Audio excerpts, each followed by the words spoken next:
"You're not invited to Christmas this year," my mom snapped. "Fine," I replied, quietly transferring the $12,000 holiday fund. I sent her back into my account and canceling the chalet reservation in her name. By evening, I had 27 missed calls and one message that made me laugh out loud. I, 32M, stared at my phone screen, reading the text message for the third time. The words hadn't changed. My mother had just uninvited me from Christmas, the holiday I'd been funding for the past 5 years. The message was short, cold, and typical of how things had been going lately. She told me not to bother showing up this year because my younger brother and his wife needed the space for their kids. Apparently, the chalet I'd reserved and paid for wasn't big enough for everyone, and I was the obvious choice to cut. I sat there in my office, the city lights of downtown reflecting off the windows of my corner suite. 5 years ago, when I'd landed this corporate job with its ridiculous salary, I'd made a promise to myself. I'd take care of my family. I'd make sure Mom had the Christmas she always dreamed about, but could never afford when we were growing up. So, every year, I'd wire her $12,000 in November. She'd book a luxury chalet in Vermont, stock it with food and gifts, and host the entire extended family. Aunts, uncles, cousins, everyone showed up for the free vacation. And every year, I'd arrive to find myself sleeping on a pull-out couch while others got the master bedrooms, helping with dishes while my brother held court in the living room, and generally being treated like the ATM I'd apparently become. But this year was different. This year, she didn't even want the ATM present. I opened my banking app and found the transfer I'd made 2 weeks ago. $12,000 sent to Mom's account with a memo Christmas 2024. My finger hovered over the screen for maybe 10 seconds before I initiated the reversal. The money would be back in my account within 3 business days. Then I pulled up my email and found the confirmation for the chalet reservation. It was in Mom's name as always, but my card was on file. I called the rental company and explained I needed to cancel. The woman on the phone was apologetic but firm. Their cancellation policy meant I'd lose the deposit, about $2,000. I told her that was fine and confirmed the cancellation. The whole process took less than 15 minutes. I set my phone face down on my desk and returned to the contract I'd been reviewing. My hands were steady. I felt calm, almost relieved. For 5 years, I've been trying to buy my way into feeling like part of my own family. Now I was free. My phone started buzzing an hour later. I ignored the first call from Mom, then the second. By the 5th call, I switched my phone to silent and kept working. I had a major presentation the next morning and I needed to focus.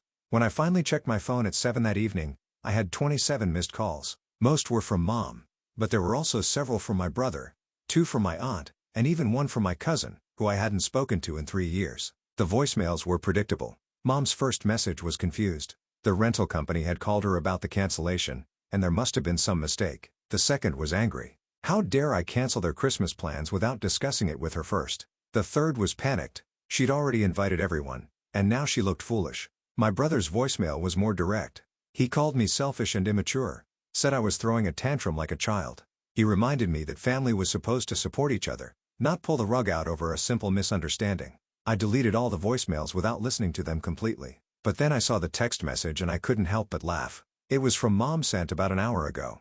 She told me she'd talked to my brother and they decided I could come to Christmas after all. They'd make room for me somehow.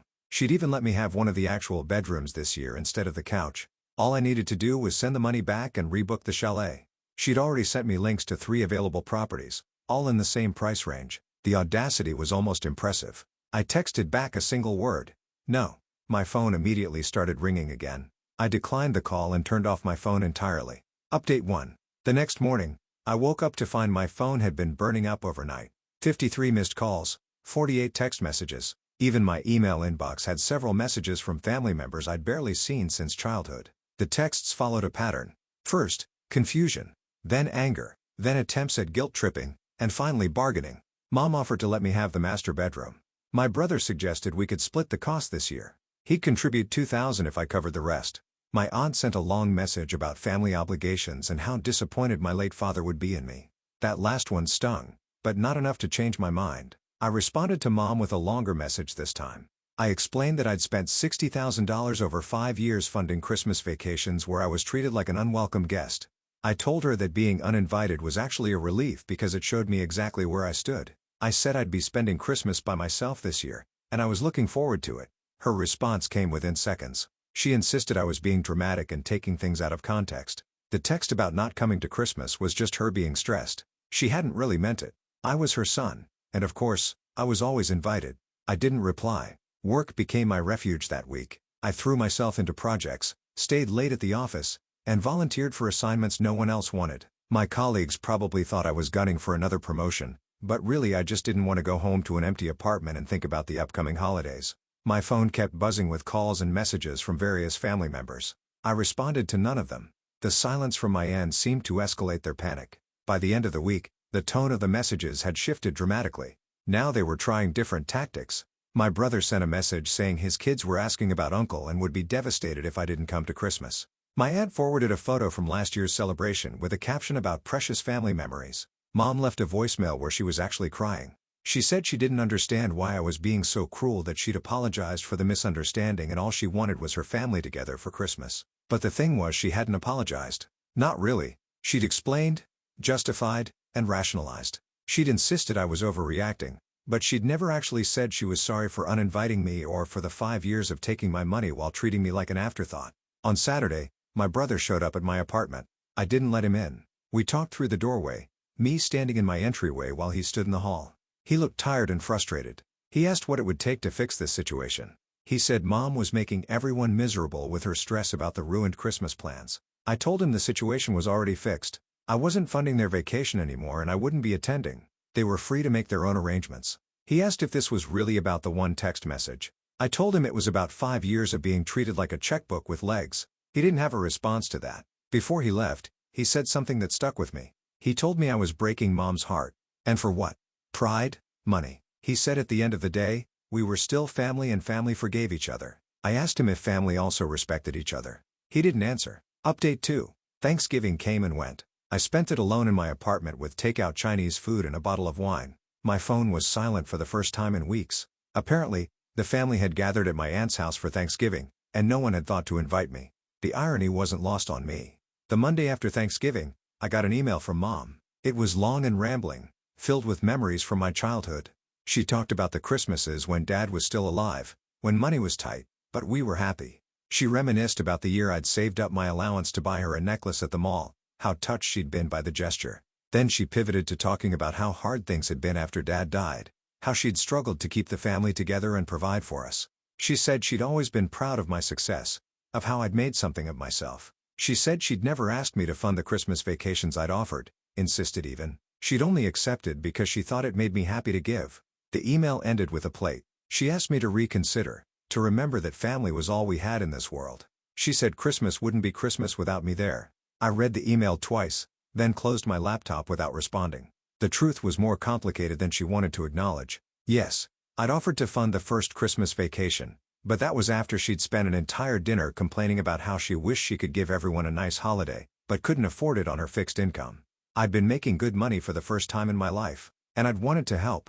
I'd wanted to be the hero. But somewhere along the way, my generosity had become an expectation.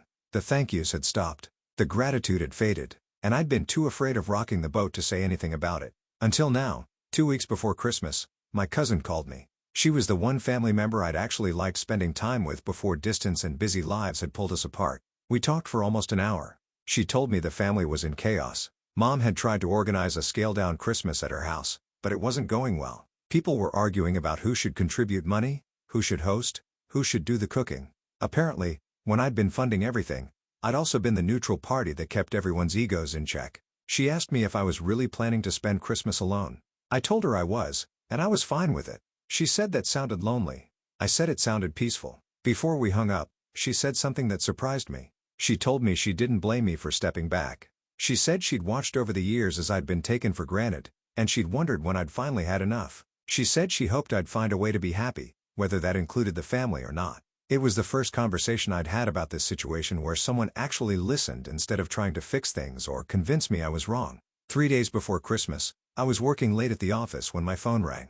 It was an unknown number, but something made me answer. It was Dad's brother, my uncle. I hadn't seen him in years. He'd had a falling out with Mom ages ago over something I'd never fully understood. We'd exchanged Christmas cards, but nothing more. He told me he'd heard about the situation from my cousin. He said he wasn't calling to take sides or get involved in family drama. He just wanted me to know that if I wanted company on Christmas, his door was open. He lived upstate with his wife, just the two of them since their kids had moved away. No pressure, no expectations, just an offer. I surprised myself by accepting. Christmas Eve, I drove 3 hours north to my uncle's house. It was a small ranch-style place on 2 acres of land covered in snow. His wife answered the door with a warm hug and ushered me inside where it smelled like cookies and coffee. We spent Christmas Day eating too much food, watching old movies, and talking about everything except the family drama. They asked about my job, my hobbies, what I'd been reading. They treated me like a person, not a problem to be solved or a resource to be tapped. On Christmas night, sitting by their fireplace with a glass of whiskey, my uncle asked me what I planned to do moving forward. I told him I honestly didn't know. I wasn't angry anymore, just tired. He told me something then that I needed to hear. He said that family wasn't just about blood. It was about respect, reciprocity, and genuine care. He said the family we're born into isn't always the family we need, and there was no shame in building something different. He also said that boundaries weren't walls, they were doors. I could choose when to open them and for whom. I didn't know anyone unlimited access to my time, money, or emotional energy just because we shared DNA. I drove home on the 26th, feeling lighter than I had in months. Update 3. New Year's came and went. I'd blocked most of my family's numbers by then, tired of the constant messages that swung between guilt-tripping and anger. But I left Mom's number unblocked. I wasn't sure why. She called me on January 2nd. Her voice was different this time.